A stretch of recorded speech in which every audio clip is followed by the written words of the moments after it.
The architecture of influence, from appreciation to power. We often chart the course of human ambition through titles, wealth, or visible authority. But beneath these external markers runs a deeper, more universal current, a psychological progression that has shaped every leader, innovator, and institution worthy of remembrance. It is a progression that moves from the fundamental need for appreciation to the earned stature of respect and culminates in the legitimate exercise of power. This is not merely a career ladder, it is the archetypal journey of influence, a pattern as evident in the corridors of modern corporations as it was in the fireside councils of our ancient past. To ignore its sequence is to build on sand. Every journey begins with a first step, and the first need of any contributor is appreciation. This is not about vanity, it is about validation. It is the fundamental human requirement to know that our presence is noted and our effort has meaning. Consider the young professional in their first significant role. The fuel for their late nights and creative leaps is not the distant promise of a corner office, but the immediate, affirming recognition from a mentor, a simple acknowledgement that their contribution landed, that it mattered. Without that, morale withers and potential remains untapped. In the political arena, observe the volunteer who knocks on doors in the rain. Their initial commitment is forged not by a policy platform alone, but by the feeling of being seen and valued by the campaign. This primal need for appreciation is the glue of social cohesion. In our earliest human communities, the individual whose skills, whether in hunting, healing, or tool-making, were recognized by the tribe was the individual who became invested in the tribe's survival. Appreciation is the emotional and social catalyst that transforms an individual into a stakeholder. Yet, while appreciation may initiate the journey, it cannot sustain a lifetime of contribution. As competence grows, so does the need for a more substantial currency, respect. Where appreciation says, "You did a good thing," respect says, "You are a person of value." It is an acknowledgement not of a single output, but of consistent character, judgment, and capability. The mid-career leader no longer seeks a pat on the back, they seek a voice in the strategy session. They desire to be heard not just for what they have done, but for what they know and who they have proven themselves to be.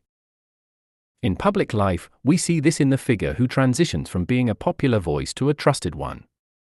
Their influence grows not from louder speeches, but from a demonstrated consistency of principle and a depth of understanding that compels others to listen.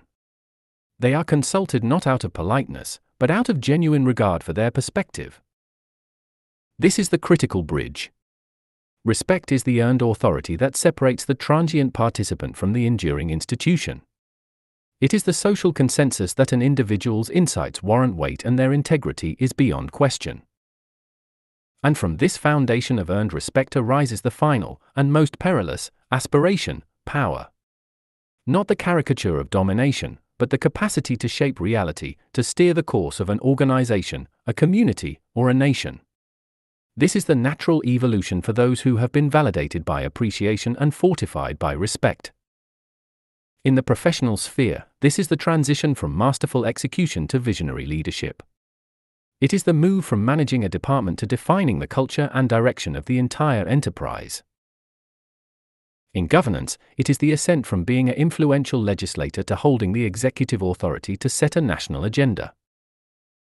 History offers us a clear choice between two paths to power. The first is the shortcut, seizing control through force, inheritance, or manipulation. This power is often spectacular, but it is invariably brittle. It is built on fear or circumstance, not on the collective will of the people. We have seen, time and again, the rapid rise and dramatic fall of regimes and rulers who commanded obedience without first earning esteem. Their legacy is one of ruins. The other path is slower and more demanding. It is the power that is conferred, almost inevitably, upon those who have demonstrated unwavering value and integrity.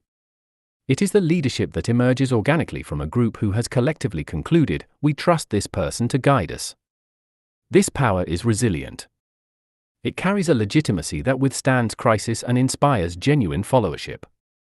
It is power not as a possession, but as a responsibility granted by the consent of the appreciated and the respected. Therefore, this progression is far more than a description, it is a prescription for building anything meant to last: a career, a movement, a legacy. To seek power without the foundation of respect is to invite inevitable resistance and collapse.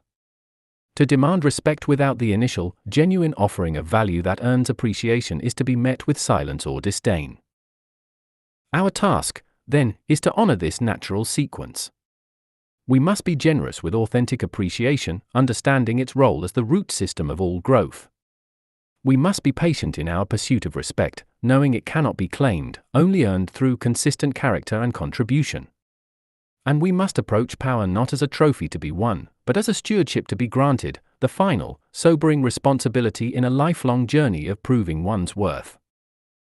In the end, to understand this trajectory, from appreciation, to respect, to power, is to possess a map to meaningful influence. It challenges us to look beyond the superficial markers of success and to build, within ourselves and our institutions, upon the only foundation that endures: integrity, earned step by deliberate step. Thank you.